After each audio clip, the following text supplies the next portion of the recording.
대부분 본인들은 안전지향적이라는 착각을 합니다. 근데 실제로 이게 손실을 나게 되면 이걸 없던 일로 바꿔야 된다는 명령이 내려오거든요, 뇌에서. 전두엽에서 계속 뭐라고 합니다. 이런 분들의 어떤 포모 증후군이 계속 자극되는 거는 뇌의 일부에서 이거를 신체적 통증으로 느끼기 때문입니다. 전두엽의 배측, 정방, 대상피질, 이게 어떤 부위냐면 칼에 찔렸을 때 통증을 느끼는 부위입니다. 근데 이게 하이닉스로 1억 벌었다거나 이런 포모 증후군을 느낄 때도 동일한 부위가 자극돼요. 그리고 개인 투자자들은 착각을 하는 게 여러분 안녕하십니까? 책이 삶이 되고 삶이 책이 되는 시간, 책과 삶, 책과 사람의 김재원입니다. 주변에 주식으로 돈 벌었다는 이야기가 종종 들립니다만 통계적으로 보면 개인 투자자의 대부분은 궁극적으로 손실을 본다고 합니다. 하지만 소수의 사람들은 어떻게 돈을 벌 수 있는 걸까요? 이런 이야기 나눠보겠습니다. 여러분 좋아하시는 머니 트레이너 김경필 작가님, 정신건강의학과 전문의 박종석 선생님 함께합니다. 어서 오십시오. 네, 반갑습니다. 네, 반갑습니다. 우리 구독자 여러분께 인사 부탁드립니다. 네, 저는 방송과 유튜브에서 머니 트레이너로 활동하고 있는 김경필 멘토이고요. 오늘 책과 삶 구독자 여러분 뵙게 돼서 너무 반갑습니다. 네. 안녕하세요, 책가산 구독자 여러분. 주식하는 정신과 의사 박종석입니다. 네, 반갑습니다. 주식 시장이 냉탕과 온탕을 왔다 갔다 하고 있습니다. 주변에서 반응이 좀 느껴지시죠? 어떠세요? 그래서 저는 이제 어떻게 보면 약간 스탠스가 투자보다는 저축과 절제가 중요하다라는 걸 강조하는 사람이고, 물론 투자를 안 할 수는 없지만 좀 보수적으로 접근해야 된다라는 이야기를 꾸준히 드리는 사람의 입장에서 최근에 급격하게 주식 시장이 거의 폭발하다시피 올라가는 것에 너무 우려감을 나타냈거든요.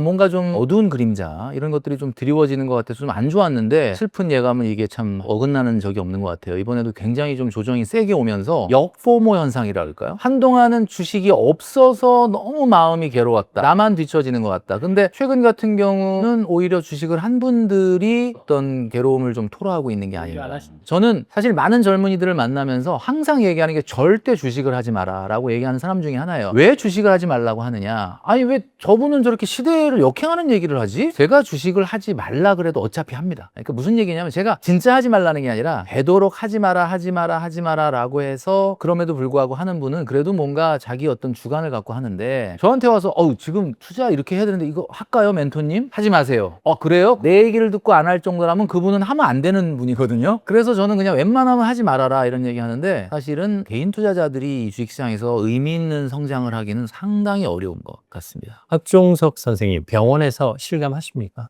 예. 특히나 그 작년보다 올해 초반부터 오시는 분들이 주식 관련 우울증이나 주식 공황장애 우울증, 주식 포모 증후군 굉장히 많이 3배 이상 늘은 것 같고요. 6월 말부터 7월 말까지 폭등을 해서 하루에 10명 이상이 주식 관련 상담으로 내원하고 계세요. 오히려 폭등 시기에 더 많이 오셨어요. 아니요. 그 폭등 시기 때는 포모 증후군 때문에 상대적으로 반도체주에 너무 쏠렸잖아요. 그래서 다른 네이버, 카카오라든가 코스닥 주식에 시작한 분들이 포모 증후군 때문에 오셨는데, 이번에 6월 말부터 변동성이 심해지고, 시기에. 삼전닉스 고점에 또 레버리지로 올인한 분들이, 레버리지 같은 경우는 이번에 거의 한 70% 손실 보시는 분들도 있잖아요. 그래서 그런 분들이 심한 우울증과 불안 때문에 특히 7월에는 굉장히 많이 오셨어요. 그래서 일명 이거를 삼전통 닉스통이다 이런 말을 할 정도인데, 삼전과 하이닉스가 없어서 생기는 통증이었는데 이젠 삼전과 하이닉스를 갖고 있는 분들이 통증이 좀 있는 것 같아요. 맞아요. 선생님께서 이제 여러 매체에 선생님의 사연이 소개되면서 주식 관련 고통을 겪고 계신 분들이 병원에 많이 찾아가시는 걸로 알고 있습니다. 일반적인 공통점 뭐 이런 게 있을까요? 대부분 말씀하신 대로 욕망에 대한 충분한 그 준비 없이, 그러니까 충분한 준비와 공부 없이 사실 주식을 시작하게 되는 계기가, 남이 사서 이거 올랐으니까, 이거 오를 것 같으니까, 이런 어떤 감정과 편도체적인 정서, 너무 그런 쾌감적으로 달려든단 말이에요. 분명히 될 것 같다고 아무 근거 없이 생각을 하는 거죠. 그래서 준비 없이 시작하시는 분들이 되게 많고, 그리고 이런 분들은 대부분 남을 따라잡기 위해서 내가 이런 정보나 소스를 늦게 아니까 한꺼번에 무리한 자본을 끕니다. 여유 자본으로만 하는 게 아니라 주택담보대출을 한다든지 퇴직금을 중간 전상받아서 한다든지, 특히 올해는 그렇게 무리하게 빨리 급하게 삼전닉스가 더 오르기 전에 지금이라도 올라타자, 무리하게 볼륨을 집어넣자, 이렇게 하신 분들이 훨씬 많았죠. 아시는 분은 아시겠지만 주식과 관련해서 극심한 고통을 겪은 적이 있으십니다. 과거에 주식 투자 경력 경력을 아주 간단하게 말씀해 주실 수 있을까요? 저도 처음에는 직장인 전문의가 되자마자 100만 원으로 시작을 했죠. 크게 무리도 안 되고 여윳돈이니까. 그때는 좀 수익이 좋았어요. 뭐 30% 수익도 받고 그래 좋아서 재밌고 소고기도 사 먹고 1000만 원으로 삼성전자 주식을 처음 제대로 많이 샀는데 그게 또 갤럭시 S2 때문에 많이 오르는 거예요. 그 돈으로 뭐 여행도 가고 되게 즐거웠습니다. 근데 이런 수익이 내 실력이라고 착각을 하고 초심자의 행운을 인지 왜곡이 생기면 나 주식 잘하네. 그래서 1000만 원이 아니라 1억을 했었으면 2억을 했었으면 어땠을까? 잘 될 거니까 긍정격화 이런 것 때문에. 그리고 이거 욕망이 또 너무 앞서다 보면 실패 가능성에 대해서는 별로 생각을 안 하잖아요. 주식이라는 거는 오를 수도 있고 떨어질 수도 있고 잠깐 정체를 보일 수도 있고 조정을 받을 수도 있는데 무조건 잘 될 거야 라는 생각에 하다 보니까 2017년 이때 마이너스 3억 2천까지 전 재산의 대부분을 손실을 봤던, 전 재산을 다 날리고 정말 심각한 우울증에 빠져서 사실 그때 죽고 싶은 생각도 많이 했었죠. 하지만 극심한 고통을 잘 이겨내셨습니다. 이제는 상처받은 치유자가 되셨는데 누구보다 그분들의 마음을 잘 아실 거예요. 지금 돌이켜보면 가장 아찔했던 순간은 언제였을까요? 그날이죠. 마이너스 78% 찍었던 아, 3억 네. 2천. 저는 그때 아직도 너무 생생하게 기억이 나는 게 저는 공황장애가 이런 것이구나. 제가 많이 보잖아요. 뭐 죽고 싶다 하는데 보통 어떤 기분일까 상상을 해봤는데 직접 제가 느껴보니까 완전 달랐죠. 너무 고통스럽고 모니터가 안 보였어요. 그리고 현실을 부정하죠. 저는 제가 산 그때 코스닥 주식이 바이오주였는데 너무 많이 떨어져서 내가 모르는 사이에 액면분할을 한 줄 알았어요.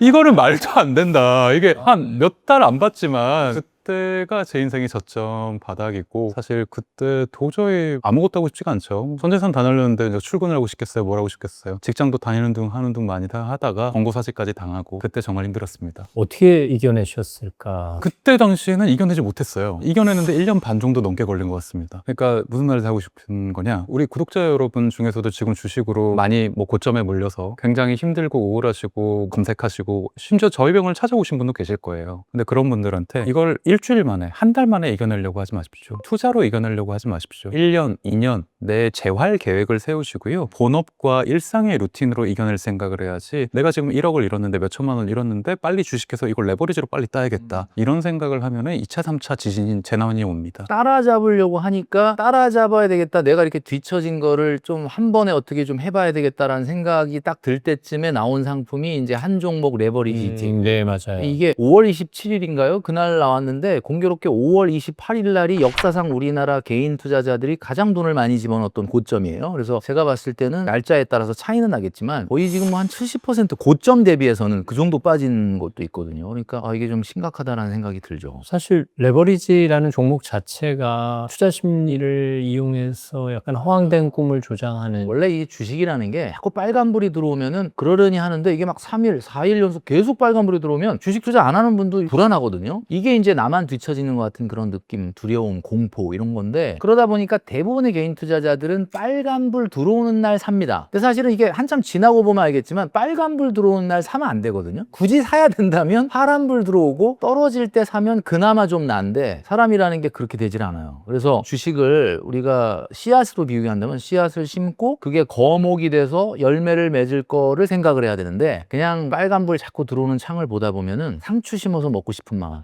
상추 심으면 한 일주일 있으면 딱 먹을 수 있으니까 이런 마음이 자꾸 드는데, 이제 아마 여러분도 느끼시겠지만 주식은 인삼이다 이렇게 생각하셔야 됩니다. 이게 통계적으로 잃는 사람들이 훨씬 더 많거든요. 그럼 구조상 잃을 수밖에 없는 건가요? 아니면 심리적으로 우리가 실패해서 잃어가는 건가요? 되게 간단합니다. 우리가 아무 준비 없이 수학 시험을 쳤다고 칩시다. 그러면은 100점을 맞을 확률이 높을까요? 50점도 못 맞을 확률이 높을까요? 다 찍어서 한 20점, 30점밖에 못 받죠. 근데 우리가 아무 준비 없이 서울대를 갈 수 있다고 생각은 아무도 하지 않고, 아무 준비 없이 내가 축구 골 몇 번 쳤다고 손흥민을 따라잡을 수 있다고 생각은 안 하지만, 주식은 내가 운만 좋고 정보만 잘해서 잘 타고 들어가면 큰 수익을 낼 수 있을 거라는 망상에 빠져 있어요. 그리고 개인 투자자들은 착각을 하는 게, 유튜브 그리고 뭐 AI 여러 가지 SNS가 있으니까 정보는 내가 충분하다 이런 착각을 하는데, 굉장히 어떻게 보면은 디자인되고 선입화된 편향된 정보를 받게 되는 경우가 되게 게 많습니다. 굉장히 많은 정보를 우리가 딥띵킹을 하면서 스스로 분석하고 자기에 맞게 이걸 다시 재배열해서 이해를 해야 되는데 맨 앞에 있는 어떤 썸네일만 자극적으로 하다 보니까 편향된 정보만 받게 돼서 어떻게 보면 자기 행동이 일종의 가스라이팅을 받은 상태에서 투자를 하게 돼요. 원래 전혀 투자를 관심이 없던 사람들이 다 지금 포모, 하이니, 삼전닉스, 네이버 1등 뭐 8,000p, 9,000p, 뭐 만 이렇게 되니까 자기의 어떤 지금 환경, 나의 어떤 성향, 내가 충분히 이걸 비투를 할 사람인가 이런 안 그런 사람들까지 정말 꼼꼼하게 적립식 투자, 적금 투자, 부동산만 투자하던 사람까지도 지금 무리해서 담보대출 받고 퇴직금 중간정산 받고 집을 팔아서 넣는 분도 계세요. 그래서 다들 지금 같은 과도한 어떤 욕망에 전염이 좀 돼서 자신의 중심을 잃은 투자, 자신의 편도체를 통제하지 못하는 상태에서 투자하고 있기 때문에 제가 볼 땐 10명 중 6명이 아니라 7.5명은 손해를 보고 있다고 저는 생각을 합니다. 스스로 자신을 가스라이팅에 노출시키고 있는 게 아닌가 싶어서요. 그렇죠. 근데 어쩔 수 없죠. 왜 저는 이게 코로나 이후라고 보는데요. 2021년부터 아시겠지만 그때부터 종합개미운동 그렇게 됐죠. 그게 코로나 때 우리가 사회적으로 소셜 셧다운이 되면서 어떤 대인관계가 위축되고 사회적인 경험에 위축이 됐는데 그때 우리나라에서 특히 와이파이가 너무 발전한 덕에 더 SNS밖에 내 소통의 창구가 없어졌어요. 그래서 우리가 알게 됐죠. 내가 평소에 비슷하다고 생각한 친구와의 자산의 격차가 이만큼 크구나. 나는 여전히 굉장히 뒤처져 있구나. 그리고 그때 마침 또 강남 부동산 폭등이 또 마주치면서 사람들의 불안감이 굉장히 심해졌고 어떻게 보면 코로나 팬데믹 이상으로 불안 중독, 비교 중독 사회가 시작됐습니다. 내가 뭘 하지 않으면 안 된다. 도태당한다. 이런 생각에 뭐라도 해야 된다는 불안과 그런 어떤 충동적인 행동들이 사람들을 마치 성인 ADHD처럼 주식에 사고 팔고 하루 종일 이걸 보고 이거 정보를 찾아서 돌아다니고 이렇게 집중력을 떨어뜨렸다고 생각해요. 어쨌든 그럼에도 불구하고 누군가는 버는 사람은 있어요. 그리고 이 폭락장에도 잘 지켜내는 사람은 지켜냅니다. 누군가는 벌고 누군가는 잃는 이 구조, 결정적으로 갈림길은 어디에 있는 걸까요? 사실 그 차이에 대해서 많은 사람들이 궁금해하고 또 연구도 있었고 이런데 일단 주식 투자를 하는 주체는 크게 세 개의 주체가 있습니다. 첫 번째는 개인, 두 번째 외국인, 세 번째 기관이라고 하죠. 이 세 명의 어떤 투자자들이 이 주식시장에서 사고팔고의 게임을 하는데 이게 우리가 분기별로 삼성전자나 하이닉스의 실적을 발표하잖아요. 근데 이제 물론 실적이라는 거는 예상이 있고 그 예상이 주가에 빠르게 반영되는 과정이긴 하지만 우리가 보통 3월 말 또는 6월 말 이 정도 되면은 이제 개인들에게도 보도를 통해서 뭐 이번에 삼성전자가 얼마 분기 수익이 난다든지 하이닉스가 얼마 수익이 난다든지 이런 것들이 알려지기 시작하는데 사실 외국인들 같은 경우는 그거보다 한 달 반 전에 압니다. 해외 이 큰 손들, 이 투자되는 분들한테는 IR 미팅이라는 걸 통해서 미리 정보가 어느 정도 공개가 되거든요. 그러니까 참 제가 찾아봤는데 이게 좀 재밌는 자료가 있어요. 그러니까 왜 개인들이 외국인들과 기관과의 싸움에서 지고 있느냐. 지난 그 코스피 20년 동안의 역사를 보면은 개인 투자자들이 돈을 가장 많이 집어넣었던 곳 4곳이 있거든요. 그 지점이 있는데 그 지점이 언제냐면 첫 번째는 2007년 10월입니다. 그 다음에 두 번째가 2018년 1월입니다. 그 다음에 세 번째는 여러분도 잘 알고 계시는 2021년 7월. 그 다음에 이번에 여러분도 아시는 5월 28일. 이 4개 시점을 기점으로 1년 후에 수익률을 봤어요. 첫 번째 시점이었던 때는 마이너스 25.5%. 그 다음에 두 번째 2018년도는 16%가 마이너스가 됐고 세 번째 시점이었던 2021년 같은 경우는 마이너스 26.3%. 자, 세 번 공통적으로 다 1년 수익률이 개인들이 가장 많이 사고 나서 직후 1년 수익률이 다 마이너스죠. 오히려 점점 더 심해지네요. 심해집니다. 그 다음에 이번에 역사적으로 가장 개인들이 돈을 많이 이때는 또 B2까지 동원이 된 시점인데 지금 이미 벌써 21% 마이너스입니다. 앞에 세 번 같은 경우는 어때요? 1년 후에 수익률이 뭐 25%, 26%인데 지금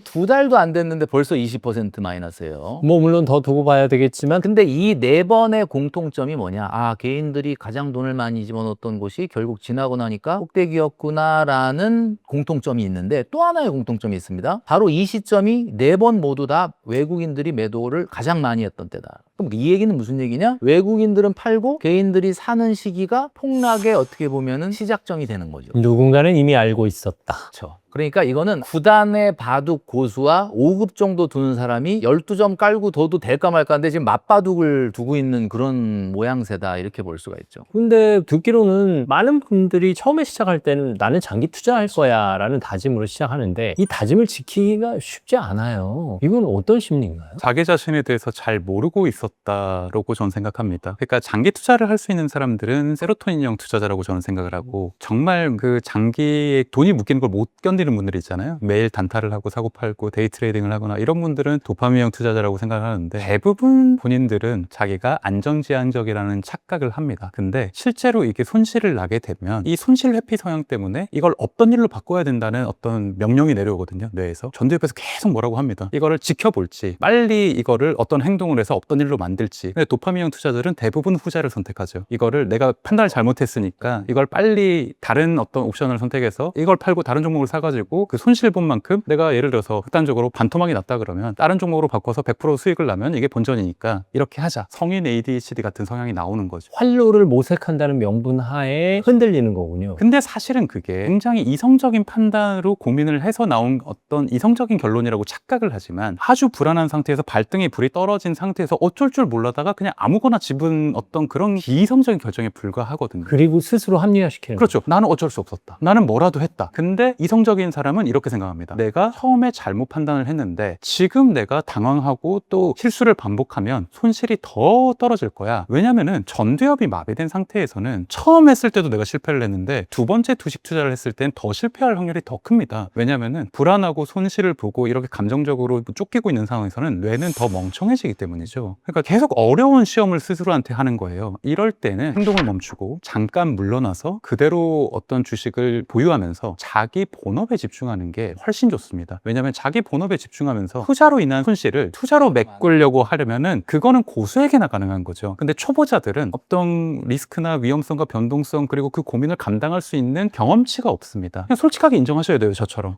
내가 3억을 잃은 건 내가 준비가 안 됐고 내가 부족해서였다. 근데 준비가 부족한 상태에서는 절대로 3억이란 돈을 주식 시장에서 다시 복구할 수가 없죠. 그래서 저처럼 벗어나고, 절대 쉽지 않습니다. 내 잘못이라는 걸 인정하고 다시 그 욕망의 소용돌이에서 나오는 게 절대 쉽지 않지만, 내가 가장 잘할 수 있는 본업으로 돌아와서 어느 정도 그 본업으로 손실을 메꾸고 여유를 찾고 정신적인 건강을 찾은 다음에 4, 5년 뒤에 다시 시도해야죠. 병원에 오신 분들이 선생님이 이렇게 말씀을 하면 알아들으시나요? 안 듣죠.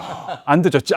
그게 중요한 게 아니라, 이게 경험에서 나왔다고 말하는데 말하는데도, 그러니까 다 유튜브 검색을 하고 오세요. 다 똑같이 뭐라 그러면, 선생님은 의사라서 그게 될지 모르겠지만 저는 지금 너무 급합니다. 한 달 안에 치료해야 돼요. 뭐 몇 주 안에 본전을 회복해야 돼요. 그래서 답답해 하시죠. 지금 선생님이 얘기하신 걸 들으니까 어쩌면 아무것도 안 하는 게 더 나을 수 있겠다라는 이야기로 들리는데, 실제 아까 제가 말씀드렸던 개인들이 지난 20년간 코스피에서 가장 돈을 많이 놓고 1년 후에 다 모두 마이너스를 기록했던 그 지점, 그러니까 가장 고점에, 그 지점에서 30개월 후에는 다 원금이 회복됐습니다. 그래서 제가 이걸 스스로 봤을 때 한 30개월의 법칙인가? 아무리 고점에 물려도 30개월 지나면 어쨌든 다시 제자리로는 돌아왔단 말이에요. 버티는 자는 그래도 본전은 찾더라. 그렇죠. 근데 이 말을 들으면 되게 희망적으로 생각합니다. 많은 분들이 2년 6개월만 버티면, 물론 뭐 역사적으로 그랬다는 거지 앞으로 꼭 그렇다는 건 아니지만 그래도 희망적이잖아요. 근데 이 주식 투자 시장에서 2년 6개월요 버텨보면 알지만 정말 긴 시간이거든요. 그렇지 않습니까? 지옥 같은 시간입니다. 30개월은 300개월 같아서 못 기다려요. 근데 이 말을 듣고도 손절하는 사람이 있고, 이 말과 상관없이 난 장기 투자야 하고 의연하게 버텨내는 사람이 있단 말이에요. 이건 뭐 성향, 기질이 달라서 그런 거예요. 성향도 다르지만 경험치가 달라서입니다. 호르몬과 싸워서 이겨본 경험이 있느냐, 자기의 욕망을 통제하고 인내해본 경험이 있느냐. 제가 차라리 너무 불안하면 주식 보지 말고 나가서 운동하라는 게, 운동을 하면 자기 호르몬과 쉬고 싶다는 욕망, 그만두고 싶다는 욕망, 지금 딴짓하고 싶다는 욕망을 이겨보는 어떤 작은 경험을 하게 돼요. 그러니까 30개월을 버티면 어느 정도 회복이 됩니다. 근데 그 사이 한 10번, 20번 사고 팔고 다시 손실이 누적돼요. 그게 인간의 본능입니다. 인간은 호르몬을 이길 수 없게 프로그램 돼 있어요. 편도체라는 게 그렇습니다. 하지만 시행착오를 반복해서 처음부터 잘하는 사람이 어디 있습니까? 그런 자기의 편도체와서 여러 번 지고 한 9번쯤 지고 10번째는 이겨낸 사람은, 그 사람의 전두엽은 이미 많은 패전 속에서 어느 정도 레벨이 업되어 있어요. 이제는 주식시장의 변동성에서 견뎌낼 수 있는 조금의 준비가 된 겁니다. 그래서 사실 많은 분들이 이번에 어떻게 보면 처음 주식을 시작한 이 청년들도 많을 겁니다. 그리고 굉장히 큰 예방주사, 큰 아픔을 겪으신 분들 많을 거예요. 근데 한 번의 넘어짐 없이 내가 부자가 될 수 있다고 착각하지 마시기 바랍니다. 어떻게 좌절하지 않고 내가 원하는 바를 얻겠습니까? 그래서 이거를 과정이고 농사를 짓는다고 생각을 하시면 좋겠어요. 농사를 한 번도 망치지 않고 1년 만에 대박을 터뜨리는 건 농사가 아니잖아요. 그건 도박이죠. 지금 내가 하는 게 투자가 아니고 도박을 하시는 분들은 이걸 이해를 못하고 거기에 대해서 좀 쓰라린 경험을 또 좋아하실 수밖에 없어요. 근데 투자라는 것은 빨리 벌고 도망을 간다거나 내가 뭐 그냥 엑싯을 한다, 내가 뭐 파이어족이 된다, 은퇴를 하겠다 이런 개념으로는 절대로 성공하기 어렵다고 생각합니다. 어쨌든 선생님은 3억 2천의 손실을 주식으로 회복한 게 아니라 본업으로 회복하신 경우죠. 본업으로 회복한 다음에 제가 다시 볼륨을 좀 많이 올리게 된 건 2023년, 2024년 이 훨씬 이후입니다. 다시 주식시장에 들어가서 2021년에 코로나가 1,400까지 떨어졌을 때 그때 다시 시작을 했어요. 근데 굉장히 적은 돈으로 했고 사실 그 지수를 아직도 안 판 것도 있어요. 기본적으로 장기 투자를 했고요. 아주 조금씩 한 달에 세금 내고 뭐 병원 뭐 매출하고 인건비 주고 남은 돈 어떤 때는 100만 원, 어떤 때는 300만 원, 조금 수입이 좋았을 때는 500만 원 이런 식으로 제 여윳돈만 투자를 했고 그러다 보니까 투자도 꽤 잘 된 것 같아요. 선생님 이번에도 어쨌든 폭락장 경험하신 거잖아요. 그럼에도 불구하고 약간 의연하신가요? 사실 이번에 좀 놀라긴 했습니다. 저도 어떻게 보면 종목 투자를 절대로 안 하는 약속을 지켰었어요. 저도 지수 투자만 했었는데 올해 3월쯤에 종목 투자를 다시 들어가겠습니다.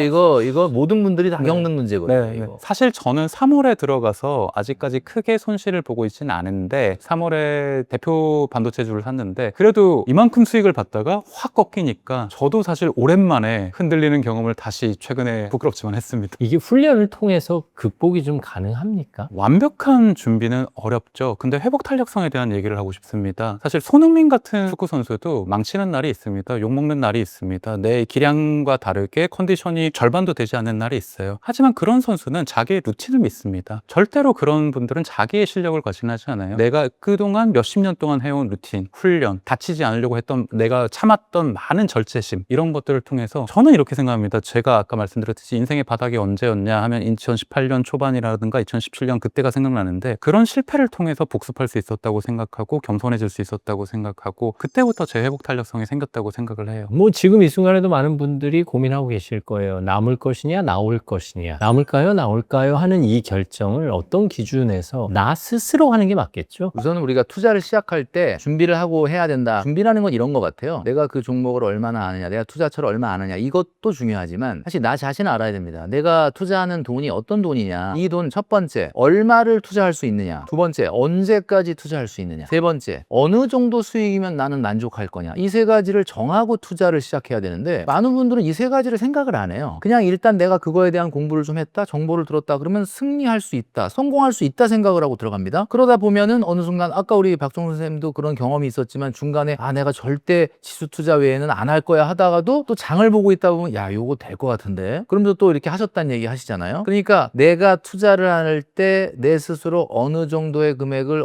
언제까지 또 어느 정도 수익으로 할 건지의 목표 없이 들어가서 이 게임을 하다 보면은 어느 순간 나는 갈 길을 잃게 된다. 그래서 지금 우리 책과 삶 구독자분들도 아마 투자하시는 분이 있을 텐데 다시 한번 점검해 보십시오. 지금 투자하시는 돈이 도대체 언제까지 투자할 수 있는 돈이며 어느 정도의 목표를 놓고 수익을 추구하시는 돈인지 이걸 먼저 좀 정의를 해야 내가 투자할 때 좀 머리가 명쾌해진다 이렇게 말씀드리고 싶습니다. 요번에 아마 그 주식 하시는 분들하고 얘기를 많이 나누면서 제가 느꼈는 것이 항상 뭐가 좋을 때는 야 진짜 많이 간다, 야 근데 더 가, 요 얘기 나올 때가 항상 꺾인다 이런 얘기를 하시더라고요. 그런데 많은 분들은 그동안에 이렇게 왔는데 야 더 간대, 그동안 왔던 것은 굉장히 나한테 신뢰를 주는 정보고 여기서 더 간대 라는 것은 사실 의심해 봐야 될 정보인데 같이 그냥 여태까지 왔던 어떤 그 정보가 더 간다라고 하는 불확실성을 그냥 믿게 만들어 버리는 거예요. 그래서 뭐 우리가 우스갯소리로 그런 얘기도 합니다. 막 주변에서 뭐 나도 모르는데 자꾸 언제가 삼전 꼭대기냐 하이닉스가 꼭대기냐 하도 제가 물어보길래 제가 이랬거든요. 공무원분들이 주식 사기 시작하면 그게 아마 꼭대기다 이런 얘기를 농담 반 진담 반 했는데 공무원분들은 주식 투자의 가장 보수적인 집단이거든요. 그런 분들이 이제 삼성전자나 하이닉스를 슬슬 사기 시작한, 그래서 사실 최근에 주가 조정이 있었던 게 아닌가라는 생각을 하게도 됩니다. 근데 어쨌든 떨어졌습니다. 그러면 지금까지 안 들어가고 신중세를 지키시던 분들이 지금 들어갈까요? 사실 지내놓고 보면은 우리가 개인 투자자들이 역사적으로 코스피 2000년대 들어와서 4번에 가장 많이 들어갔던 때가 고점이었다 그랬는데 그때 가장 개인들이 많이 들어가게 된 이유 중에 하나가 개인들 머릿속에 있는 성장의 관점으로 보는 투자 때문에 그래요. 성장의 관점을 본다는 건 뭐냐면은 가장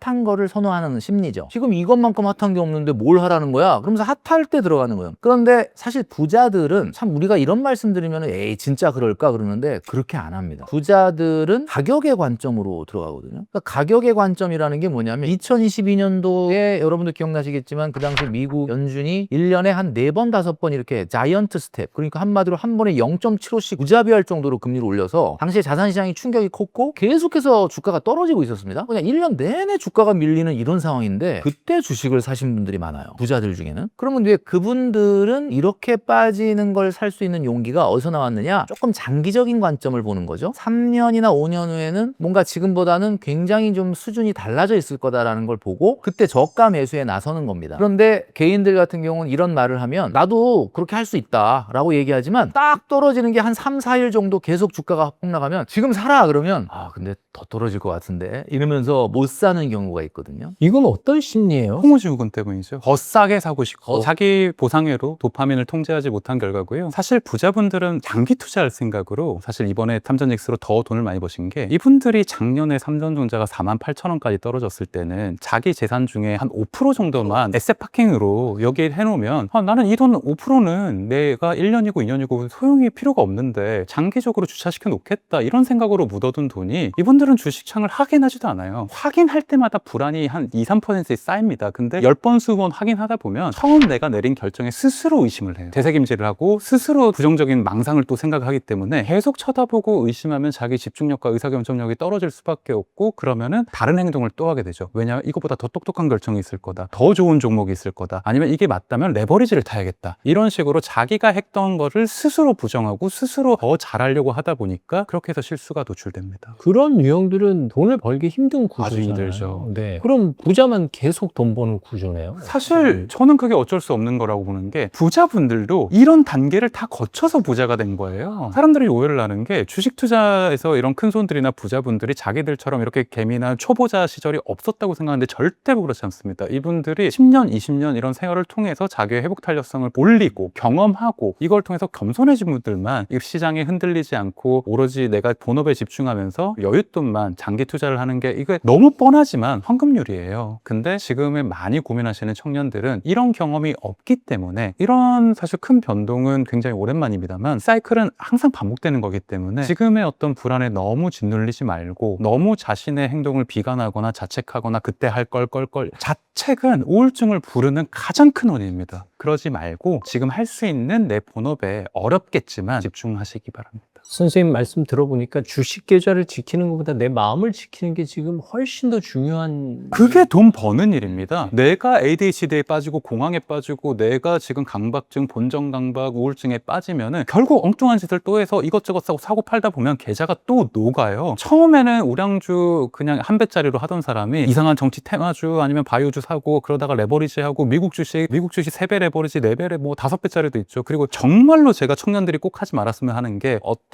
주식이거나 그 미국 주식 탑5 있잖아요. 변동성. 그거 사실 어떻게 보면 상장 폐지 전에 굉장히 변동성이 큰 종목, 내가 한 번도 보지 못한 미국의 어떤 시총이 정말 뭐 몇십억도 안 되는 그런 거에 엄청나게 마지막 어떤 도박처럼 하시는 청년분들이 너무 많은데 그런 악순환에서 빠져나올 수 있는 평정심을 억지로라도 찾으시기 바랍니다. 사실 근데 대부분의 사람들은 내 마음을 지키려면 주식 계좌를 지켜야 된다고 생각하잖아요. 그게 패단이 아닐까 수익이 싶습니다. 잘 돼야 뭐 내 마음이 편하지 뭐 이렇게 생각하는 거죠. 그리고 부자들의 투자 방법 얘기 들으면 그들은 부자니까 그렇지 그래. 나는 그들을 따라 할 수가 없어 라고 얘기를 한단 말이에요. 근데 사실 장기 투자는 누구나 할 수 있는 방법이잖아요. 장기 투자가 누구나 할 수 있다고는 우리가 생각으로는 되는데 이게 실천이 안 되는 이유가 뭐냐면은 주가가 이렇게 떨어질 때 어떻게 떨어지는 칼날에 저렇게 용기 있게 손을 갖다 댔을까라고 생각하는 게 아까 말씀해 주셨던 것처럼 5%예요. 내가 한 20억 정도를 주식 채권 예금 이런 데다 운용을 하니까 그냥 뭐 한 5% 1억 정도 그냥 하이닉스 사볼까? 이렇게 됐던 사람이 1억이 13억까지 되는 거거든요. 근데 1억이 있는 우리 대부분의 젊은이들, 제가 뭐 1억 모으기가 중요하다 그래서 뭐 다들 1억을 모아가지고 1억을 갖고 있는데 이 1억을 가지고 내가 왜 하이닉스를 안 샀나? 1억이 다 같은 1억이 아니에요. 왜냐면 내가 갖고 있는 1억은 내가 갖고 있는 전 재산인데 어떤 사람이 전 재산을 한 종목에다 집어넣겠습니까? 근데 그냥 속으로는 생각을 하죠. 내가 1년 전에 그냥 거기 하이닉스에다 1억 넣었으면 지금 13억인데 근데 이게 사실 1억과 여유자금 1억은 다른 거잖아요. 그러니까 여유자금이라는 거는 우리 주식시장에서 한 3년이면 상당히 장기인데 3년 5년 동안은 뭐 절대 쓸 일이 없어 라고 하는 돈이기 때문에 그렇게 장기 투자가 가능한 거죠. 선생님도 지금 여윳돈으로 여가선용의 목적으로 주식 투자를 아주 조금 하고 계시다고 하는데 어쨌든 폭락장 경험하셨잖아요. 제가 아주 조금 하고 있다는 거는 이제 제가 왜 주식 투자를 적극적으로 안 하냐면 중요한 거는 본업 때문입니다. 그러니까 예를 들면 제가 직장을 그만두고 작가로서 또 강사로서 이렇게 활동하면서 사실 하루에 8시간만 근무하는 게 아니라 주말에 가서 이렇게 사업자들은 누워도 회사 생각 이런 거 나잖아요. 근데 이렇게 에너지를 써야 되는데 내가 만약에 주식을 상당히 많은 부분을 투자했을 때 거기에 뺏기는 에너지가 얼마나 대단한지 저는 알기 때문에 그래서 저는 그냥 뭐 미국 주식이 한 23년도부터 조금씩 이렇게 했었고 뭐 다행인지 불행인지 미국 주식이 한국 주식 올라갈 때 너무 안 올라가니까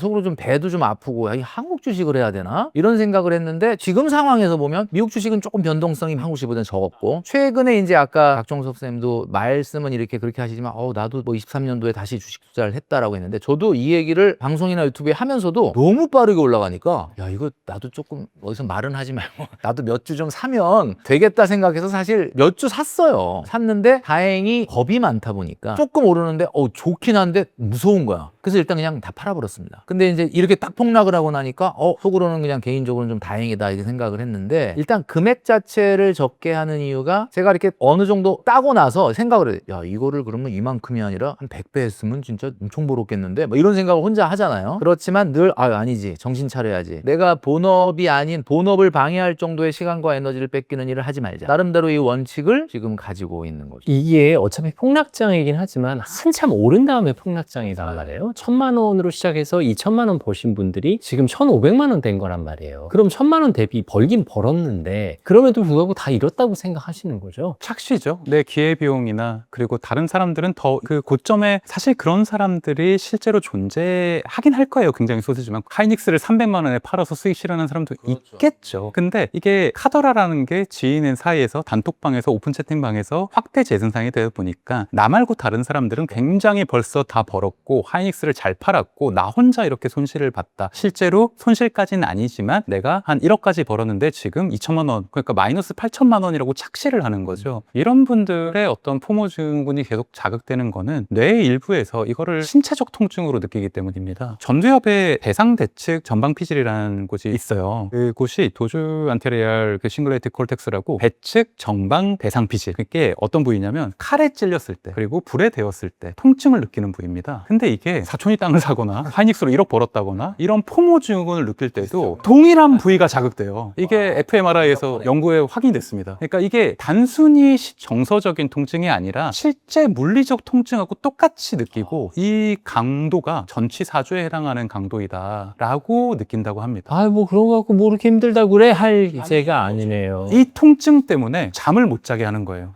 걔는 얼마 벌었는데 걔는 지금 하이닉스 팔고 지금 아파트 알아보고 다니고 있는데 나는 계속 쳐주는구나. 나는 계속 부의 격차가 생기는구나. 그리고 그거를 SNS만 없어도 모르겠는데 계속 자랑을 해요. 계속 뭐 인증샷을 올리고 그거 가지고 비즈니스 타고 해외여행 가고 이러니까 잠을 못 자는 거죠. 소화불량이 걸리고 스트레스 호르몬이 계속 나와서 이미 모든 생활 리듬이 망가지는 겁니다. 그럼 이런 상태로 불면증에 시달리다가 아침에 출근했는데 내 본업이 제대로 될 리가 없죠.